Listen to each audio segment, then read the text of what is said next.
सुबह 6 बजे मैं सोकर उठती हूँ। फजर 6:30 पर होती है। मेरे सुबह उठने का टाइम मौसम के लिहाज से तब्दील होता रहता है, क्योंकि फजर का यानी नमाज़ों का टाइम मौसम के साथ तब्दील होता रहता है। अभी बाहर अंधेरा है, स्ट्रीट लाइट्स भी नज़र आ रही हैं। अभी तकरीबन आधे पौन घंटे के बाद उजाला होना शुरू होगा।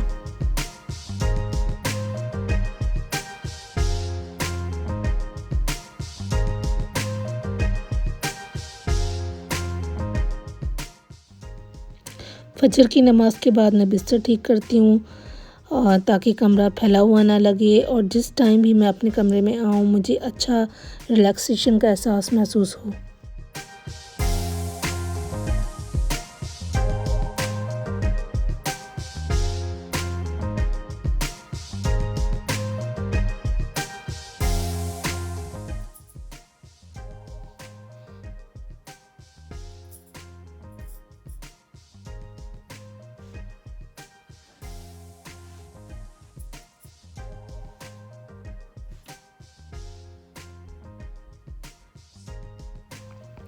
तो बस बिस्तर ठीक करने के बाद मैं नीचे आ गई।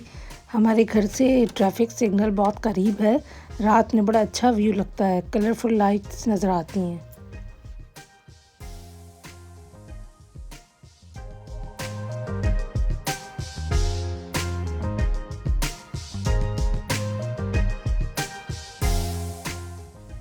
अभी उजाला होना शुरू नहीं हुआ है। ऊपर का सारा काम करके मैं नीचे आ गई हूँ, तो यहाँ लाइट सारी बंद होती हैं रात में। अभी मैं आपको घड़ी दिखाती हूँ लाइट्स ऑन करके।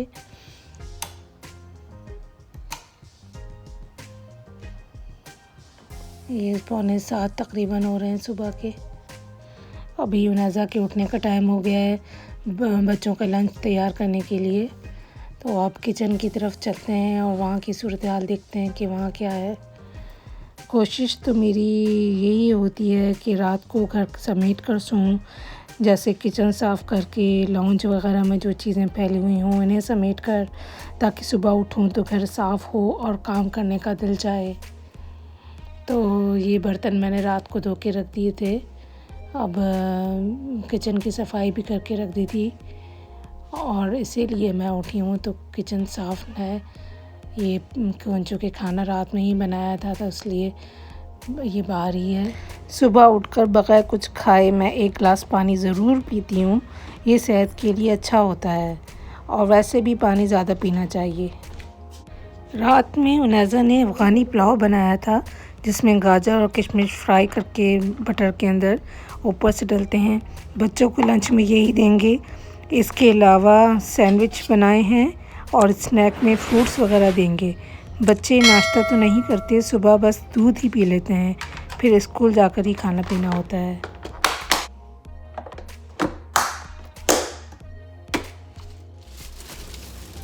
उनाज़ा सैंडविचेस बना रही हैं। ब्रेड को किनारों से काट लेते हैं हम, लेकिन उन्हें हम ज़ाया नहीं करते। अम्मी रात को डिनर में दूध और ब्रेड लेती हैं, ब्रेड दूध में डिप करके खाती हैं, तो वो यूज़ कर लेती हैं।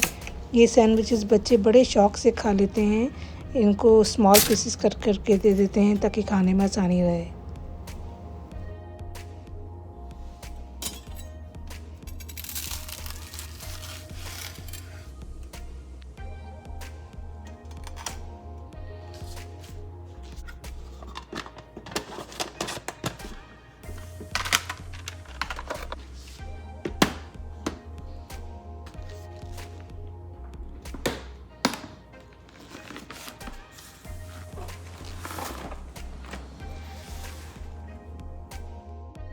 अफ़गानी पुलाव उनाज़ा बहुत मज़े का बनाती हैं।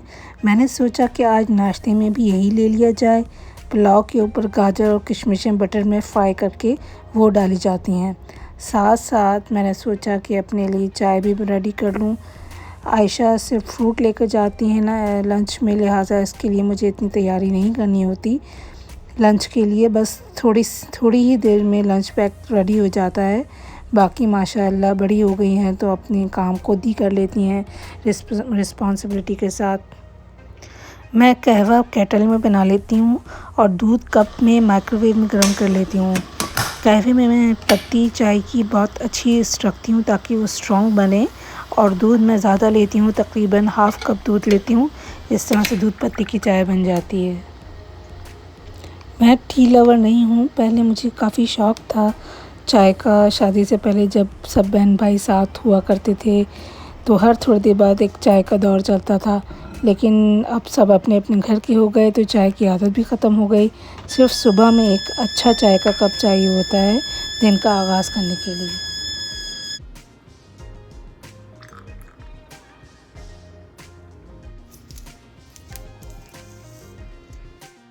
ये गर्मा गर्म नाश्ता रेडी हो चुका है, चाय और पानी पुलाव। अब नाश्ता मैं करती हूँ, उसके बाद फिर बच्चों के जाने का टाइम हो जाएगा तो उनको सी ऑफ करूँगी। अमर तैयार हो गए? एग भी रेडी है, सब रेडी है।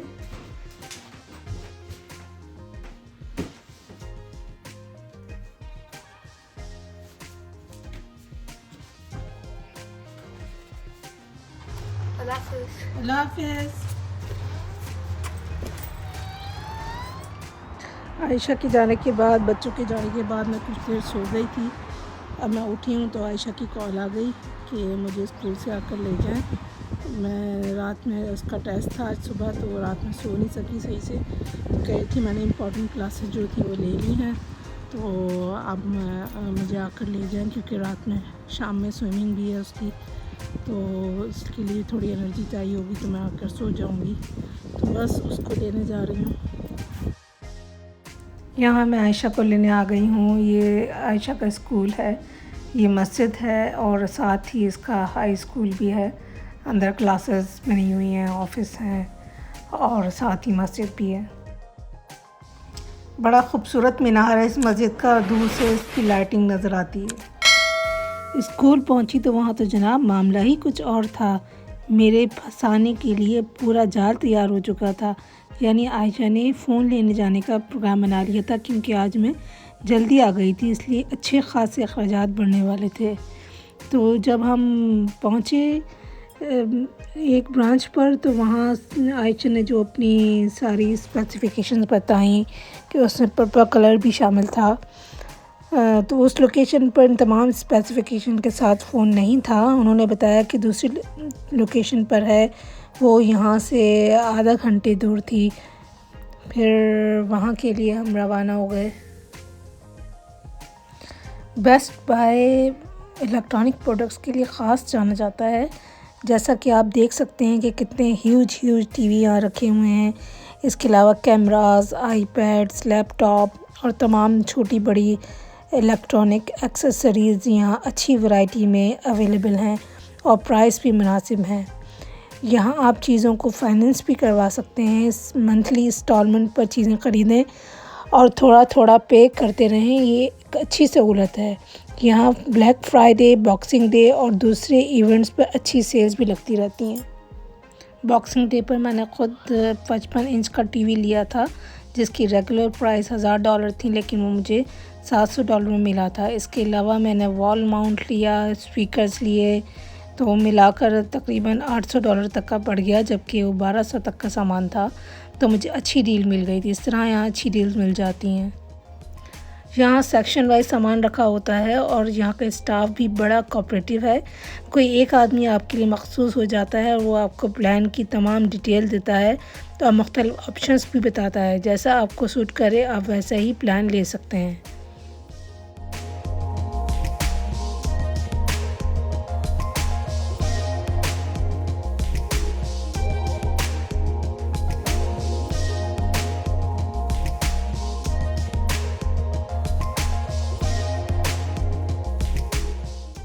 वो लोकेशन जो घर से करीब थी, वहाँ तो हमें आयशा की मर्ज़ी का फ़ोन नहीं मिला। अब इन्होंने चेक करके अपने सिस्टम में बताया है कि आधे घंटे दूर जो लोकेशन है इनकी, वहाँ पर ये मौजूद है।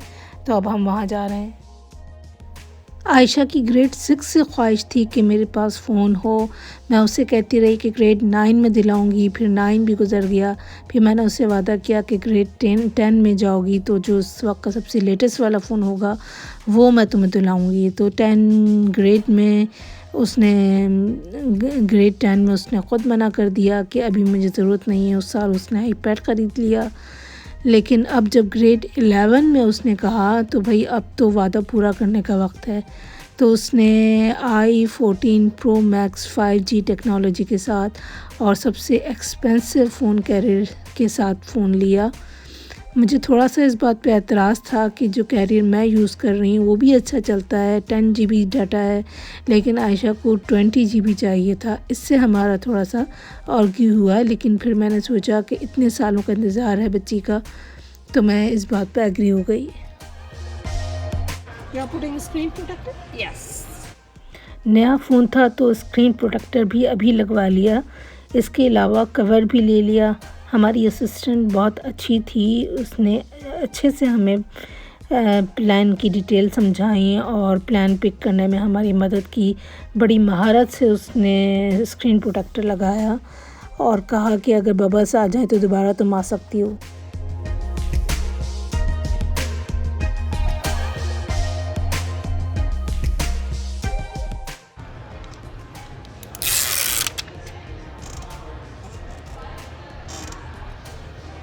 So with the privacy screen protectors, sometimes it's a little hard to see. Like I can't really see if there's any bubbles. If you notice any bubbles, please come back and we'll fix it for you. Purchase.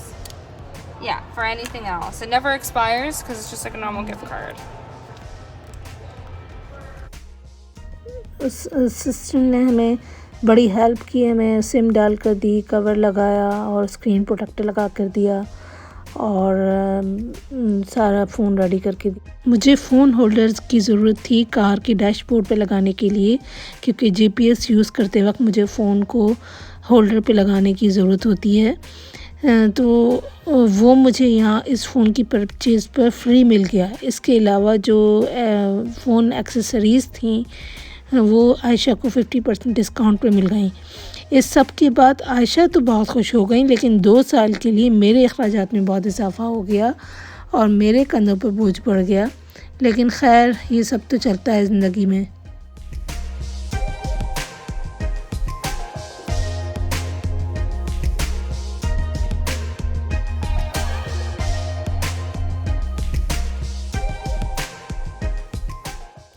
तो अब मैं आपसे लेती हूँ इजाज़त। अगर आपको मेरी वीडियो पसंद आई है तो उसे लाइक और शेयर करें।